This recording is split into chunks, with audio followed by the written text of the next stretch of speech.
आज की सबसे बड़ी खबर तो सब तक पहुंच ही गई है। ऑपरेशन सिंदूर रात के 1:51, जब सारा पाकिस्तान भी सोया हुआ था और इंडिया का भी एक बड़ा हिस्सा नींद के आगोश में था, तब रात में ये पता है ना आज मॉक ड्रिल होने वाली है। भारत में बहुत सारे ज़िले हैं जिसके लगभग 1/3 में आज यानी 7 मई को हम मॉक ड्रिल देखेंगे। और दिल्ली करीब है तो दिल्ली कैपिटल भी है। सबका ध्यान था मॉक ड्रिल पर, पाकिस्तान भी मॉक ड्रिल ही सोच रहा था।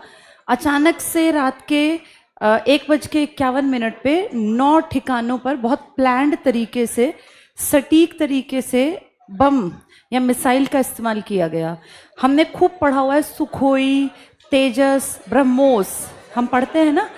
हम ये भी पढ़ते हैं आर्मी एयरफोर्स का संयुक्त सेनाभ्यास, कभी आर्मी नेवी का सेनाभ्यास।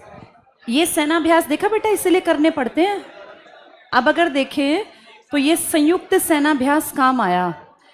कई बार ना ऐसी सिचुएशन किसी को नहीं पता बेटा, अब जो बातें कर रहे हैं कहीं करंट में आएगा, फिर बैठे रहेंगे।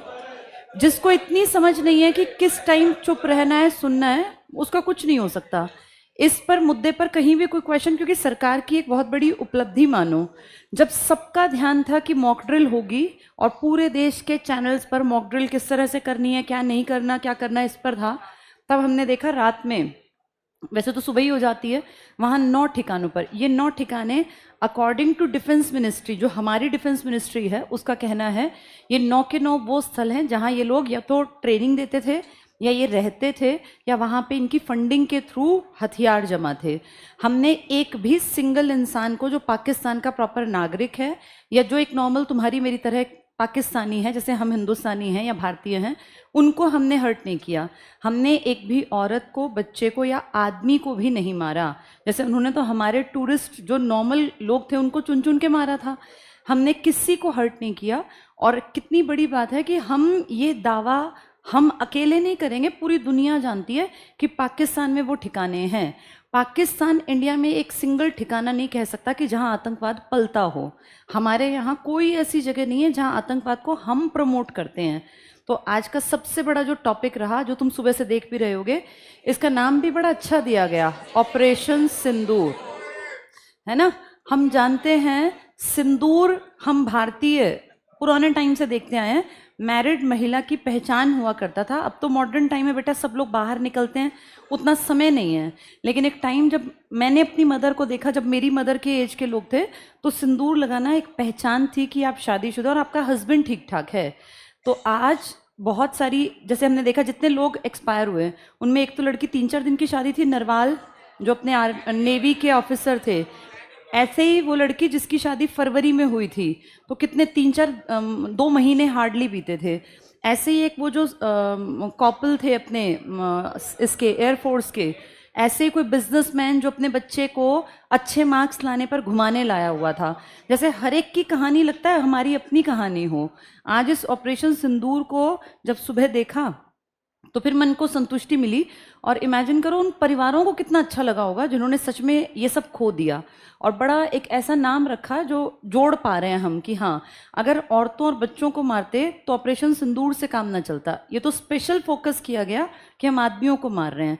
और घर का एक कमाऊ आदमी जब जाता है बेटा, जिसके घर से जाता है उसी को पता है कि उस घर में कुछ नहीं बचता, कोई त्योहार नहीं, कोई खुशी नहीं, कोई अच्छा माहौल नहीं, सब खत्म हो जाता है।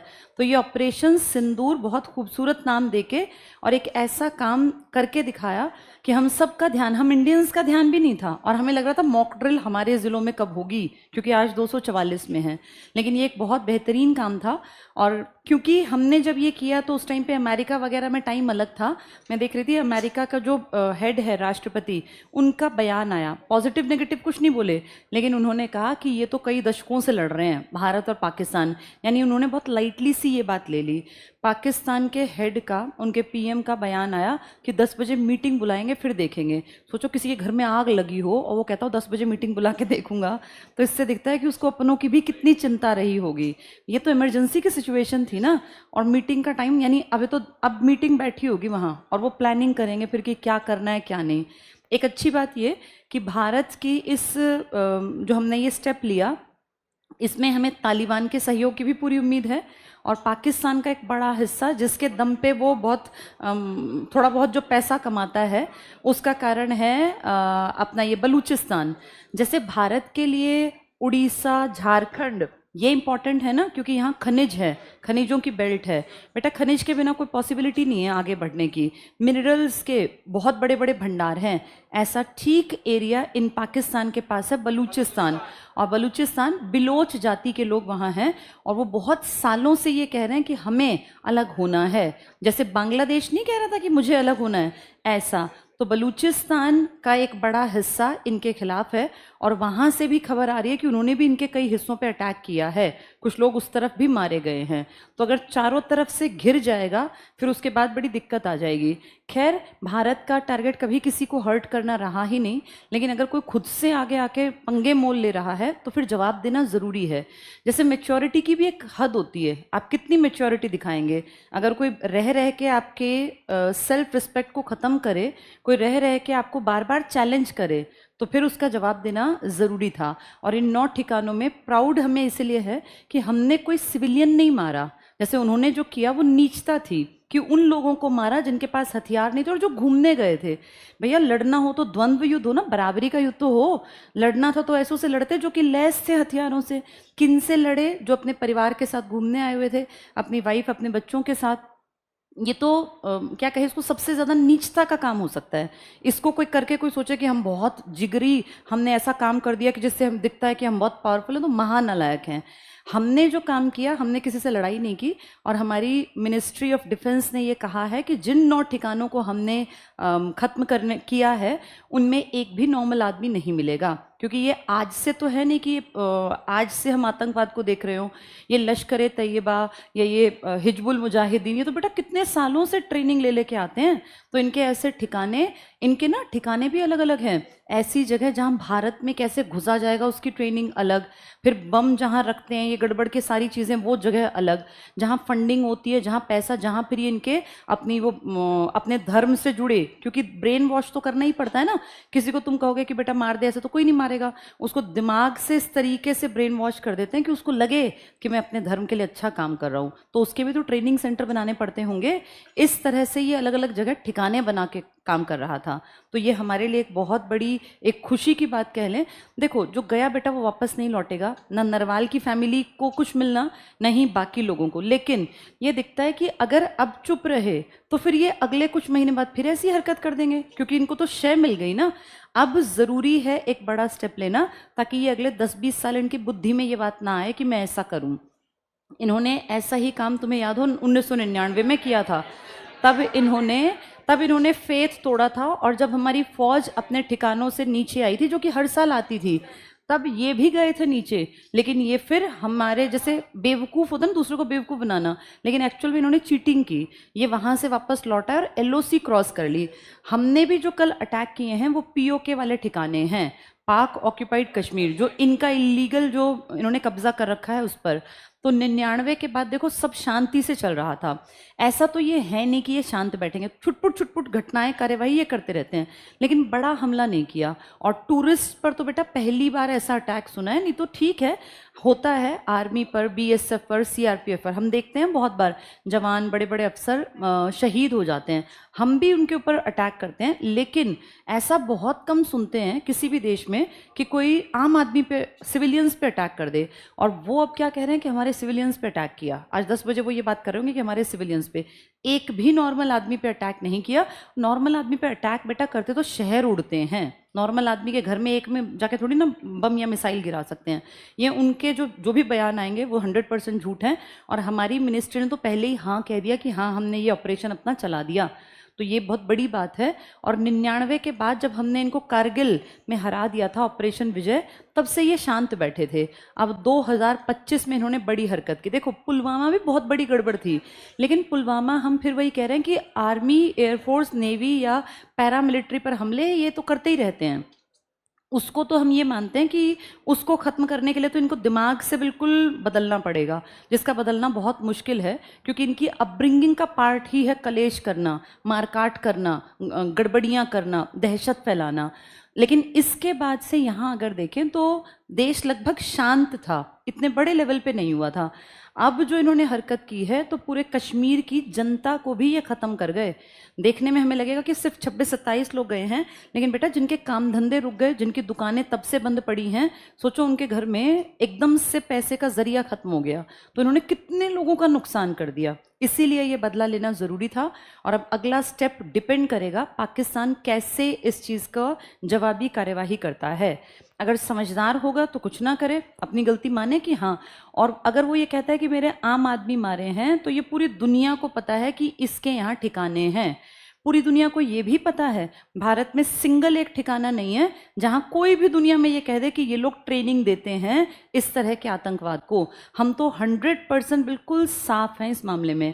हमारा सारा ध्यान है प्रोग्रेस पर, आगे बढ़ने पर। हम अच्छे इंफ्रास्ट्रक्चर पे काम कर रहे हैं, हम अच्छे रोड्स बना रहे हैं, हम हर घर जल की बातें कर रहे हैं, बिजली की बातें कर रहे हैं, एजुकेशन की बातें कर रहे हैं। जब हमारा दिमाग उस तरफ है तो हमें इतना दिमाग कहाँ से फ्री छोड़ दिया हमने कि हम इस तरह के फालतू काम करेंगे। लेकिन वहीं पाकिस्तान को देखें, पाकिस्तान की इकोनॉमी को देखें, तो उनका सारा ध्यान छोटे लेवल के काम पर है, जिसमें से गड़बड़ी फैलाना भी उनको लगता है एक हमारा काम है। और वहाँ की एक कम्युनिटी तो बस स्पेशल इसी के लिए काम करती है कि किस तरीके से गड़बड़ फैलाई जाए। तो हम सिर्फ जवाब देने के लिए हमने ये कार्यवाही की है, लेकिन अगला स्टेप डिपेंड करेगा वो इसके बदले में क्या करेंगे। अगर वो इसके बदले में युद्ध करेंगे तो फिर हमने देखा है, क्योंकि कल से ये चल रहा था कि मॉक ड्रिल के लिए तैयार रहे। वैसे ना बेटा, मुझे ऐसा लगता है बहुत बड़ी लड़ाइयों के अब ज़माने गए, क्योंकि अब यूएनओ या बड़े बड़े संगठन भी एक्टिवली काम करते हैं। और एक बात ये भी है कि ना तो पाकिस्तान क्लोज्ड इकोनॉमी है, ना ही हम अपने अपने में रह के काम चला नहीं पाएंगे। हमें इंटरनेशनल लेवल पे ट्रेड भी करना पड़ेगा और हमारी बातचीत भी चलेगी। और हमारे नहीं, पाकिस्तान, अगर पाकिस्तान अपनी बाउंड्री बंद कर ले, मैं किसी से सामान लूँगा नहीं, कहीं सामान भेजूंगा नहीं, तो बेटा भूखा मर जाएगा। आज ज़माना ग्लोबलाइजेशन का है। 3 वर्ड्स हमने कितनी बार तो पढ़े हैं। ग्लोबलाइजेशन, दुनिया इकट्ठी एक प्लेटफॉर्म पे आ गई। अब कैसे कोई देश अपने आप को क्लोज्ड इकोनॉमी के जरिए आगे बढ़ा लेगा? और क्या वो इतना इंडिपेंडेंट है कि उनकी तकनीक बहुत हाई लेवल की हो, उनकी मैन्युफैक्चरिंग का लेवल बहुत ऊंचा हो? ऐसा तो है नहीं। हर चीज़ तो बाहर से आती है आजकल देशों में। उस हिसाब से शायद अब वैसे वॉर्स तो ना हो जो 71 वाले थे या जो 65 के थे, जो 62 के थे। लेकिन हाँ, अब भी हम देखें तो यूक्रेन और रूस को हम ना भूलें, हमारे सामने की बात है। तो ऐसे में पता नहीं चलता, लगता तो है कि बहुत बड़ा युद्ध नहीं होगा, लेकिन सर्कमस्टांसेस डिसाइड करते हैं कि क्या होगा। हमने जो स्टेप लिया, हमने तो ये कार्यवाही उनके कारण की है। हमने कोई शौकिया नौ ठिकाने खत्म नहीं किए, या हमने जाके वहाँ मिसाइल अपनी मर्जी से नहीं गिराई। उन्होंने 14 दिन पहले जो किया, हमने उसका जवाब दिया। अगर वो इस जवाब को समझ के शांत बैठ जाएं तो बढ़िया, युद्ध नहीं होगा। लेकिन अगर वो इस जवाब के बाद अपनी तरफ से कार्यवाही करेंगे तो फिर हमें बड़ा जवाब देना पड़ेगा, क्योंकि हमने बराबरी पर ले आए। अभी हम आज की कंडीशन है बराबरी की। भाई तुमने हमारे सिविलियंस मारे, हमने तुम्हारा एक भी सिविलियन नहीं मारा, ना हमने तुम्हारा कोई पाकिस्तानी नागरिक मारा। हमने वो मारे जो टेररिस्ट हैं, जो गलत तरीके से, जिनको तुमने शय दे रखी है। अगर तुम उनकी बराबरी अपने नागरिकों से करते हो तो ये तुम्हारी गलती है। और अगर इसके बाद कोई स्टेप लिया जाएगा तो फिर हो सकता है बात हाथ से निकल जाए। सबको ये पता है, पूरे वर्ल्ड को, अगर पाकिस्तान और इंडिया लड़ेंगे तो 100% इंडिया जीतेगा। ये 100% श्योर है, क्योंकि बेटा रिसोर्सेज का भी तो कोई महत्व होता होगा ना। आज तक इतिहास में जितने युद्ध लड़े, 47-48 में हमारी लड़ाई थी, इसके बाद 65 में लड़ाई थी, 71 में लड़ाई थी, 99, एक भी लड़ाई पाकिस्तान नहीं जीता। हर एक लड़ाई में पाकिस्तान हारा, नुकसान हमारा भी हुआ। हम तो उनमें से हैं जो कहते हैं लड़ो ही मत, क्योंकि बेटा फायदा जीतने के बाद भी अगर ध्यान से देखें तो नुकसान होता है, क्योंकि जिसके घर से जिसका बेटा, भाई, पिता गए, उनकी तो गिनती नहीं होती ना। लेकिन क्या करें, जैसे अब ये सोच के कि हाँ हम लोग बैठ जाते हैं इससे नुकसान होगा, तो उनको तो ये बुद्धि नहीं है ना, वो तो इस चीज़ को कमज़ोरी मान के और अगला बड़ा स्टेप लेंगे। आज 26-27 मारे, कल वो 600-700 मार देंगे। हम फिर भी ये कहते हैं कि नहीं कोई बात नहीं, हम समझदार हैं, हम मैच्योर हैं। जैसे कहीं जाके तो जवाब देना पड़ता है ना, हर समझदार आदमी को भी कभी ना कभी, अगर सामने वाला बेवकूफ़ है, जाहिल है और आपका नुकसान कर रहा है, आप 1-2 बार ठीक है कोई बात नहीं कोई बात नहीं, लेकिन कब तक, और फिर लगातार उसकी हिम्मत बढ़ने देना भी तो गलत है ना। वो है ना, सांप के बच्चे को बहुत बड़ा मत होने दो, वहीं कुचल दो। तो अगर उनको लग रहा है कि भाई भारत, अब आज उनका डिसीजन ये डिसाइड करेगा कि हमारा अगला स्टेप क्या होगा। हाँ, इतना न्यूज़ से पता चल गया कि हमारी अपनी तैयारी पूरी है, हमारी आर्मी, एयरफोर्स, नेवी तीनों अपनी तरफ से तैयार हैं। अगर वो अटैक करेंगे तो एक नुकसान ये होगा कि दोनों के पास न्यूक्लियर बॉम्ब्स हैं और एक गलत डिसीजन किसी भी देश को 50 साल पीछे पटक देगा। न्यूक्लियर हमले तो होने की उम्मीद है नहीं बिल्कुल भी, लेकिन बेटा बात ये भी होती है ना कि आर्मी, एयरफोर्स, नेवी से भी लड़ाई होगी तो भी तो देश का नुकसान ही होता है। पर अगर ये बात है कि सिर पे ही आ गया तो फिर लड़ना पड़ता है। अब कोई आपको बिल्कुल मारने के लिए आ जाए तो फिर थोड़ी ना आप वो गांधी जी वाला कि भाई एक गाल आगे तो दूसरा भी आगे कर दो, कोई इस तरह से आए तो फिर जवाब देना पड़ेगा। और गांधी ने भी कहा था कि अगर मुझे 2 चीज़ों में से एक चुननी पड़ी, एक क्या था कि मैं एक तो होता है कि भैया मैं बहुत ज़्यादा उदार है, और दूसरा है कि आप कायर हैं। तो उन्होंने कहा था मैं कायरता नहीं चुनूंगा, मैं हिंसा चुनूंगा। अगर 2 ऑप्शन हो, या तो कायर कहलाओ या फिर हिंसात्मक, तो उन्होंने कहा था मैं कायरता को कभी भी आगे नहीं बढ़ाऊंगा, फिर हिंसात्मक कार्यवाही करनी पड़ेगी। इसका मतलब हमने भी इनको ऑप्शन दे रखा था, हम लड़ने नहीं गए कभी भी, ना हम 47 में गए, ना 65 में, ना 71 में, ना 99 और ना अब 2025 में। हमने तो कभी पहला स्टेप लिया ही नहीं। लेकिन क्योंकि अब बात आम आदमी पे है, अब ये ज़रूरी था थोड़ा सा बड़ा स्टेप लेना। अब अगला स्टेप उनके ऊपर डिपेंड करता है, और उनकी मीडिया क्या दिखाती है, वो कितने जाहिलता से अपनी चीज़ों को प्रमोट करते हैं, कैसे नकली वीडियोस बना बना के प्रमोट करते हैं।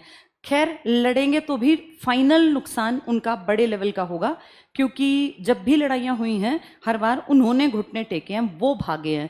99 के युद्ध में हजारों सैनिक उनके मरे थे, जिनके ना जेब में आई कार्ड मिले थे बेटा, कोई उनकी फौज का बड़े बड़े अफसरों के, क्योंकि आई कार्ड होते हैं ना इन सबके। और सोचो, अपने अफसरों की बॉडी लेने से मना कर दिया, बोले हमें नहीं पता ये कौन है। जिसने अपने देश के लिए जो जान लुटा रहे थे उनके लिए उनके शरीर लेने से मना कर दिया। इससे ज़्यादा नीचता उनके लोग क्या एक्सपेक्ट करते हैं उनकी सरकार से, और क्या करेगी। अपने एक एक व्यक्ति के शरीर के लिए ना देश लड़ जाते हैं कि हमारे आदमी की बॉडी को वहाँ से हमें किसी भी कंडीशन पे लाना है। और हम कह रहे थे कि ले जाओ, हमने रास्ते खोल दिए कि ले जाओ, तुम्हारे ये यहाँ पड़े हुए हैं, तो बोले ये हमारे नहीं हैं, जबकि उनके कार्ड थे और उसमें उनका नाम, रैंक, उनके पिता का नाम, सब कुछ था। तो इससे ये अंदाज़ा लगाना चाहिए पाकिस्तान की जनता को भी कि उनकी सरकार भी उनकी सगी नहीं है, उन फौजियों की भी सगी नहीं थी जिनकी डेड बॉडी को हमने यहाँ बहुत इज्जत के साथ, जो उनके सिस्टमैटिक, जैसे हमारा अंतिम संस्कार है इंडिया में, ऐसा उनका जो प्रोसेस था वो किया। पर बेटा सोचो, अपने बच्चों के शरीर, अपने बच्चों को अपने पिता का शरीर देखने को नहीं मिला क्योंकि उनकी सरकार मुकर गई। अगर वो कहते हैं हाँ हम उठा के ले जा रहे हैं, तो फिर क्लियर होता ना कि उन्होंने भेजे थे। उन्होंने तो स्पष्ट कहा हमने तो भेजा ही नहीं, ना हमें पता ये कहाँ से आ गए। तो इससे देख के अंदाज़ा लगाओ कि जो अपने लिए मरने वालों के डेड बॉडी को लेने से मना कर दे, वो किसी के साथ क्या ही खड़े होंगे। तो इस मामले में हम इस प्राउड से इस बात को कह सकते हैं कि आज तक इतिहास में हम इनसे लड़के कभी नहीं हारे। और ये वो लोग हैं जिनकी 90,000 प्लस की सेना ने घुटने टेक दिए थे 1971 की लड़ाई के बाद। इनका हिस्सा भी गया था, पूर्वी पाकिस्तान बांग्लादेश बन गया था। तो अब हो सकता है अब के युद्ध में बलूचिस्तान भी एक देश हम लोग एक और पढ़ने लग जाएं, जिसकी राजधानी और जिसके बारे में फिर हम अलग से याद कर लेंगे, उनकी मुद्रा और उनके बारे में। तो देखो अब आज क्या स्टेप होगा, पाकिस्तान की मीटिंग चल रही है।